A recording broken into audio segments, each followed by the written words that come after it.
अपना समय खुद को दो। नहीं पढ़ने का मन कर रहा है, जिम में रहो, शरीर बनेगी। नहीं पढ़ने का मन कर रहा है, मंदिर मस्जिद गुरुद्वारे में बैठो, दिमाग मजबूत होगा। अपना समय किसी को मत दो। जिसकी जिंदगी में रहो, दिल बनकर रहो कि अगर उसकी जिंदगी से हट जाओ तो उसका जीवन खत्म हो जाएगा। इस दुनिया में एक ही सिद्धांत है, शक्ति का सिद्धांत। कुछ भी करना है, कुछ भी,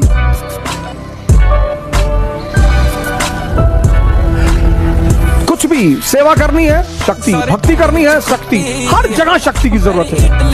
इसलिए हर व्यक्ति की जीवन में पहली प्रायोरिटी होना चाहिए शक्ति का अर्जन, achievement of power at any cost. एक साल तुम ये प्लान बना लो कि मुझे अपना मेल्टिंग पॉइंट अचीव करना है, बदलना है मुझे। एक साल, 5 साल अगर कर लिए तो मेंबर ऑफ पार्लियामेंट, बहुत ज्यादा बदल जाओगे। तो 10 साल कर लिए तो भगवान प्रवचन कर रहे हो। कठिनाइयां कभी खत्म नहीं होगी। शक्ति तुम्हारी इतनी बढ़ जाएगी, इतनी कि मतलब तुम्हें छोटी मोटी चुनौतियां तो ऐसे लगेगा जैसे किसी ने तुमको कह दिया कि आज रात में तुमको उड़ाएंगे। तुमने कहा होगे तुम्हारा सर काट के काली गुना चढ़ाए तो IAS बन जाओगे, तो मिनिस्टर के घर में तुम्हारी शादी होगी।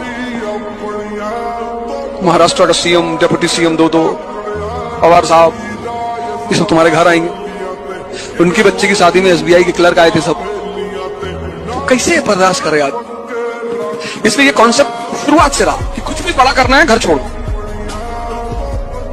पहली बात। दूसरी बात, किसी को बताओ मत। इसलिए सपने हमेशा आंख बंद करके देखे जाते हैं। जब तुम कमजोर होते हो तो पूरी दुनिया तुमसे मजा लेती है। हर आदमी तुम्हें एडवाइस करता है, ऐसे नहीं बैठना चाहिए, ये पैर दोनों ऐसे बैठना चाहिए, डिसेंट। फिर तुम जब पावर में आते हो तो तुम जैसे बैठते हो, लोग कहते कैसे राजा की तरह बैठा हुआ है।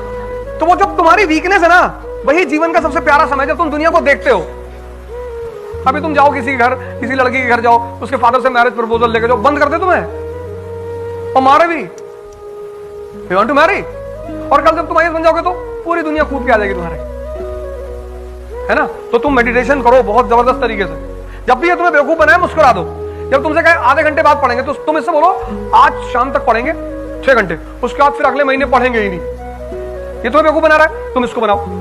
सबको बताना नहीं है कि बिहार से निकले दिल्ली आ रहे हैं IAS की तैयारी करने, घूम घूम के दरवाजा पीट रहे हैं। चाचा IAS जा रहे हैं दिल्ली अवध ओझा क्लासेस में पढ़ने, क्या जरूरत है सबको बताने की? जब सिलेक्शन हो जाएगा तो हिंदू न्यूज़पेपर बता देगा, इंडियन एक्सप्रेस बता देगा, सब टीवी चैनल वाले जितने हैं ये सब जाके तुम्हारे घर इंटरव्यू लेंगे कि सर आप जब पंखे से लटक के पढ़ते थे। हाँ, मैं एक हाथ से पंखे से लटक जाता था और फिर मैं पढ़ता था, उससे मेरा कंसंट्रेशन बना रहता। अच्छा सर। और सर, और मैं 28 घंटे पढ़ता था, मैं 5-6 घंटे नींद में भी पढ़ लेता था। और न्यूज़पेपर सर, न्यूज़पेपर मैं 7 न्यूज़पेपर पढ़ता था, 7। और तुम्हारा फालतू का ईगो इतना हाई है, तुम गरीब थोड़ी हो, तुम्हारा संघर्ष का समय है। हाँ, क्यों सबको बता रहे हो? क्यों सबको इतना ईगो दिखा रहे हो? सरल हो जाओ, विनम्र हो जाओ, साधना करो, साधु संतों से जुड़ जाओ, ध्यान साधना करो। एजुकेशन तुम्हें IAS से लेकर भगवान तक बना सकता है, इतनी पावर है एजुकेशन में। इसीलिए मैं डॉक्टर अंबेडकर को बहुत मानता हूं, बहुत। मतलब मैं जहां भी बोलूंगा एक बार मैं डॉक्टर अंबेडकर का नाम लूंगा ही लूंगा। उसकी सिर्फ एक वजह है कि दुनिया में जितने भी सप्रेस्ड लोग हैं, सप्रेस्ड, वो आदमी जातिवादी नहीं है। और अंबेडकर जी को आप किसी जाति में ब्रांड नहीं कर सकते। वो आदमी हर उस आदमी के लिए सहारा है जो इस जीवन में अपना मुकाम बनाने के लिए स्ट्रगल कर रहा है। इस देश में आदमी पॉजिटिव कम नेगेटिव पे ज्यादा ध्यान देता है। बिल्डिंग बन रही है तो कहता है अच्छी तो है, एक झटके में गिर जाएगी। अरे जहां तुमने 10,000 क्वेश्चन सॉल्व किए बैठ के, कॉमन सेंस की मजाल है कि ना हो रहे? 100 बार ऐसे करोगे तो यहाँ दाग बनेगा कि नहीं बनेगा? हैं? करके आप देखो, 6 महीना यहाँ दाग बना रहेगा। शक्ति के बिना आप कैसे संघर्ष करोगे? छत्रपति शिवाजी महाराज, महाराणा राणा प्रताप, ये सब कैसे संघर्ष कर रहे थे? शक्ति की वजह से। ये किसी से मोटिवेशन लेने नहीं जा रहे थे। मोटिवेशन मजदूरों के लिए होता है, राजाओं के लिए नहीं होता।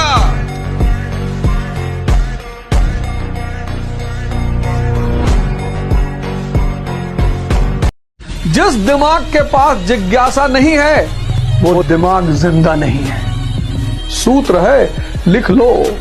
हमको तो बाजार में वैसे ही लोग प्रसिद्ध कर रखे हैं कि ओझा राजा बनाने का सूत्र बताता है। हमारे गुरु ने हमको बताया और हमको यहां तक पहुंचाया। वो सूत्र मैं तुम्हें बता रहा हूं। जिसका दिमाग जिज्ञासु नहीं है उसका दिमाग जिंदा नहीं है। अब मुर्दा दिमाग क्या खाक राजा बनेगा? जिस दिन आपको ही लगने लगा भाड़ में जाइए दुनियादारी हमरा से ना हो तो ये सब, उस दिन समझिएगा आपको अपने लक्ष्य से जाने से कोई नहीं रोकेगा। अरे नियम है रे, हर कामयाबी सेक्रीफाइस मांगती है। जादू वाली कामयाबी परमानेंट और फॉरएवर नहीं है। और जब जब कीमत अदा करने का टाइम आता है, जो पीछे हट गया वो आज नहीं पूरे जीवन अपनी जिंदगी में कभी अमीर और कामयाब बन नहीं सकता। काम चुकानी पड़ेगी, कीमत चुकानी होगी। आपको अपने समय की कीमत चुकानी होगी। अपनी कई बार भूखे रहकर कीमत चुकानी पड़ेगी।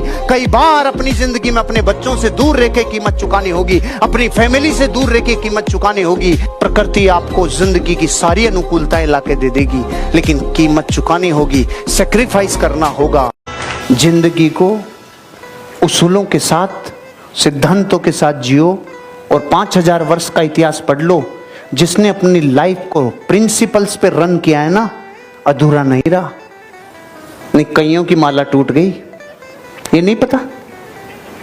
सुनाता हूं। एक मारवाड़ी था, वो बकरी को लेके जा रहा था, तो बस कंडक्टर ने कहा बकरी नहीं लेके जाऊंगा।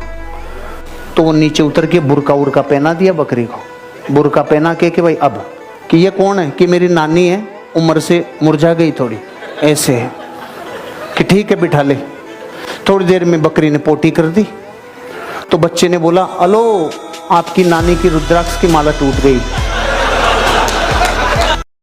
कुदरत आपको देखना चाहती है कि ये जो काम करने जा रहा है ये उस काम करने के लायक है या नहीं। तो अगर आपकी जिंदगी में चुनौतियां आनी शुरू हो चुकी हैं, ladies and gentleman, boys and girls, तो ऊपर देखिए और धन्यवाद दिए परमपिता परमेश्वर को कि आपका सही टेस्ट चालू हो चुका है। आप उसके राडार में आ चुके हो और वो देख रहा है कि इस आदमी को बहुत कुछ देना है, इसको ट्रायल पे डालो। ये प्रकृति का ट्रायल है गाइस, ये नेचर का ट्रायल है। और जो व्यक्ति बैकआउट कर गया, क्विट कर गया, उसकी जिंदगी में बड़ी संपत्ति, बड़ी संपदा। बात समझ में आ रही है तो बोलो हाँ।